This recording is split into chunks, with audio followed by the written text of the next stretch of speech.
going on here?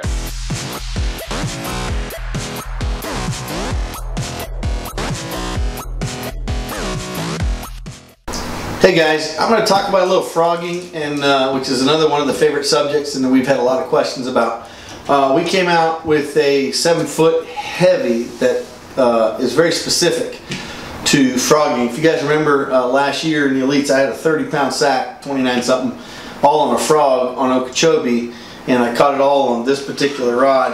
It's an HPT 7-foot heavy with 40-pound gamma and the little top toed. And this is another one of those secrets. This is made by Stanley right there in Texas. This bait is so versatile, I can't even begin to explain the versatility till you get out and you use it yourself. But you know, you have the walking frog, and then you also have a ribbit, which is another Stanley product. And the ribbit's your continual reeling, you know, like a zoom toad. There's a difference. Guys ask me, what do you use for frogging? So the first question is, are you throwing a toad or are you throwing a walking or a popping frog, right? And so they always say, well, you can't use the same rod. Well, no. For a walking rod, I'm only 5'10", so I'm average. You hear some of these guys saying, oh, we designed the perfect frog rod and it's 7'4". Well, if I used a 7'4" rod, I'd have to be 6'2" in order to keep that rod from hitting the top of that water all the time.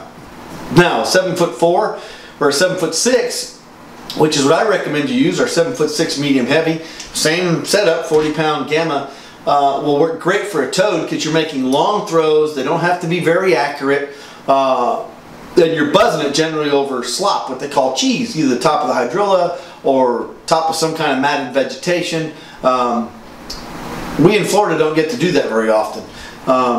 This toad here, the top toad, the reason I love this, it is a toad, okay? So it's got the little legs that buzz. I mean, they buzz just as good as a regular old flat toad or the regular old ribbit that Stanley makes. Except when a fish blows up on it and misses it, you could start walking it rather than keep reeling it, or leave it lay in that particular area without it sinking.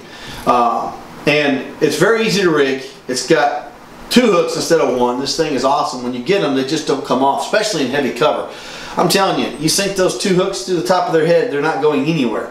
Again, I throw this thing on a 7-foot heavy. It's got all the power I need, but it also has the action. If I throw a regular walking frog, or in particular this ribbit, I can sit there and twitch that and keep it in a little hole and keep that bait moving and working without pulling it out of there with the longer rod, okay? And it has all the backbone. I was manhandling 8-pounders. I've caught them up to 9.5 pounds on this particular rod, and I'm telling you, I can manhandle the fish out of the cover. So another product that Stanley makes is the same frog, except it's a popping toad, okay? It's a hollow body popping toad. So he's got the hollow body top toad and the popping toad. Okay, now this thing here, I don't know if you can see it in the camera, but it has a little popping. This thing on Sam Rayburn is unbelievable.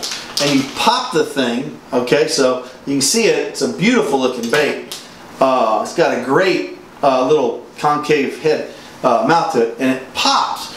And you can also reel it. So if they're, instead of a regular walking frog and they want a popping frog, you can throw that and pop it. If a fish boils and misses it, you can start reeling it like a toad, or vice versa, and trigger that strike. Again, guys, visit my friend John over at halebaits.com, stanleybaits.com, or go by your nearest retailer. I know Academy, Cabela's, Bass Pro, all of them carry the bait.